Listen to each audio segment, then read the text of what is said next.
वो कृष्णापुर नाम का गांव था। वहां पे शारदा अनामिका नाम की सास बहू रहा करती थी। शारदा बहुत धनी थी और अनामिका एक अनाथ। अनामिका के माता पिता का बचपन में ही निधन हो गया था, इसीलिए वो एक अनाथालय में पली बड़ी और वहीं से अपनी पढ़ाई भी पूरी की। शारदा का बेटा था रमेश। वो एक सॉफ्टवेयर कर्मचारी था। रमेश जहाँ पे काम करता था वहीं पे अनामिका भी नौकरी करती थी। उन दोनों का परिचय होता है, फिर प्यार होता है और कुछ ही दिनों में वो प्यार प्रेम विवाह में बदल जाता है। शारदा को ये बात बिल्कुल पसंद नहीं आई, फिर भी रमेश को उसकी बात से कोई फर्क नहीं पड़ा। उसके मना करने के बावजूद, क्योंकि रमेश ने शादी कर ली, इसीलिए शारदा रमेश से बात करना ही बंद कर दी। फिर एक दिन रमेश शारदा के पास आकर कहता है, माँ, क्योंकि मैंने प्रेम विवाह किया इसीलिए तुम मुझसे बात करना बंद कर दी। क्या तुम नहीं चाहती हो कि मैं खुश रहूं? हमारे पास तो बहुत पैसे हैं। क्या हो गया अगर उसके पास नहीं पैसे हैं तो? क्या तुम खुशियाँ पैसों से खरीद सकती हो माँ? तुम चाहे कुछ भी कह लो, पर मुझे ये शादी बिल्कुल मंजूर नहीं। कितनी अमीर लड़कियां तुमसे शादी करने के लिए तैयार है, पर तुमने जाके इस अनाथ से शादी कर ली और मेरी बहू रानी बना दी। पूरी इज्जत मेरी मिट्टी में मिल गई। एक बात बताओ माँ, पैसा ज्यादा बड़ा है या अच्छा दिल? मैंने अनामिका के अच्छे दिल को देखकर ही शादी की है।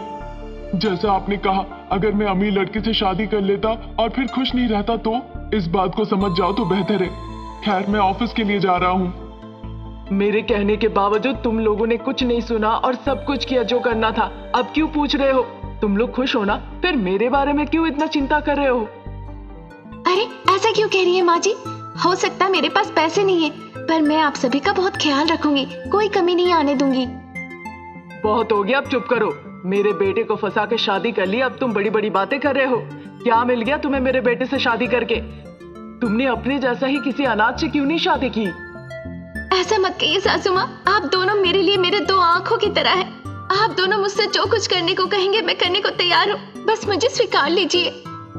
तुम कुछ भी कर लो, मेरा दिल नहीं पिघलेगा। तुम मुझसे दूर रहो समझी, और नाक ना ही घुसाओ तो बेहतर होगा। ऐसा कहकर शारदा वहां से चली जाती है। दिन निकलते जाते हैं। फिर शारदा ऐसे व्यवहार करने लगती है कि जैसे अनामिका पर उसका गुस्सा मानो खत्म हो गया हो। फिर वो जाके अनामिका से एक दिन कहने लगती है, बेटा अनामिका, मार्केट जाना है, चलो तो। ठीक है सासू माँ, चलिए चलते हैं। इस तरह वो दोनों बाजार के लिए चले जाते हैं। वहां वो सब्जियां खरीदते हैं।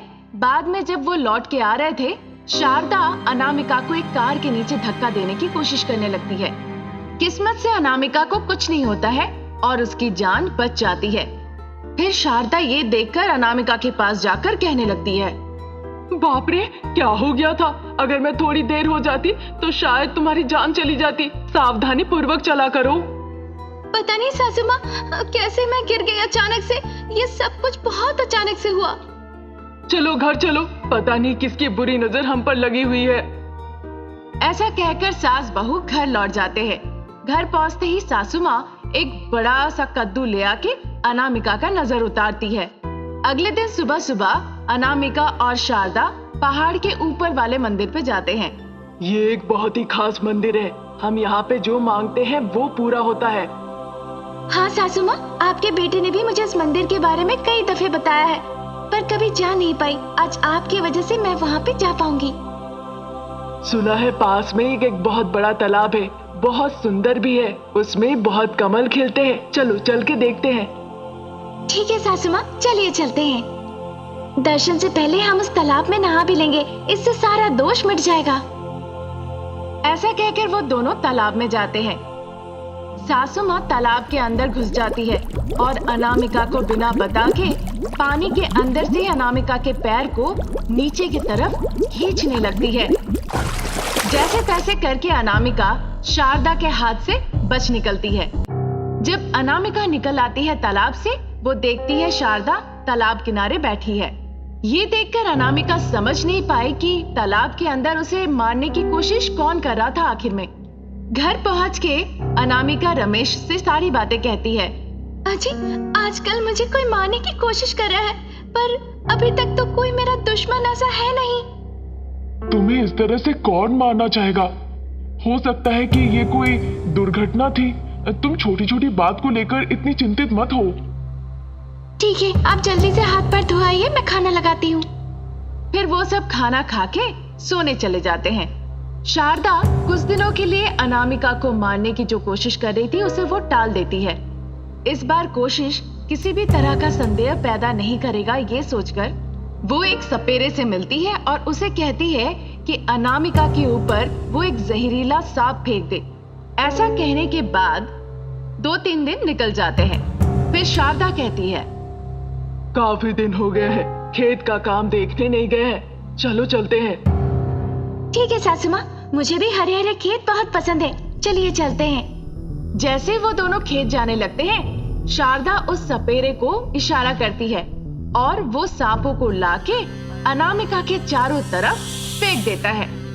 ये देखकर अनामिका बहुत डर जाती है और जोर जोर से चिल्लाने लगती है। शारदा ये सब देखकर मन ही मन बहुत खुश हो रही थी।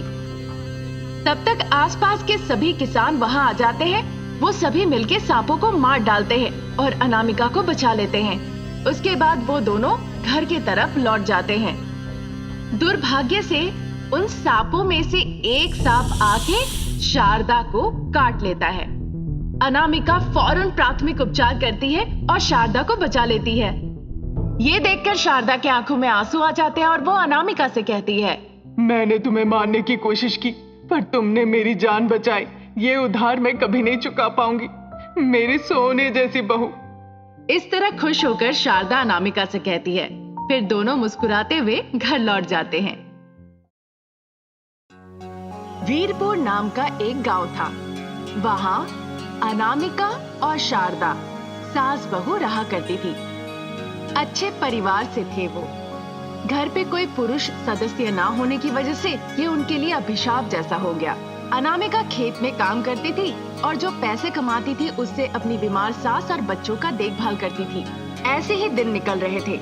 एक दिन शारदा को अचानक से हिचकियां आने लगती है। ये देखकर वो बहुत डर जाती है। वो एक बुजुर्ग इंसान जो इसकी चिकित्सा करते थे उसके पास भाग कर गई, पर जब तक वो उन्हें लेकर आई शारदा की जान जा चुकी थी। शारदा को मृत देखकर अनामिका खुद को रोक नहीं पाती और फूट फूट कर रोने लगती है। सासू माँ, एक बार मेरे लिए उठिए, एक बार उठिए। आप परिवार में सबसे बुजुर्ग थी।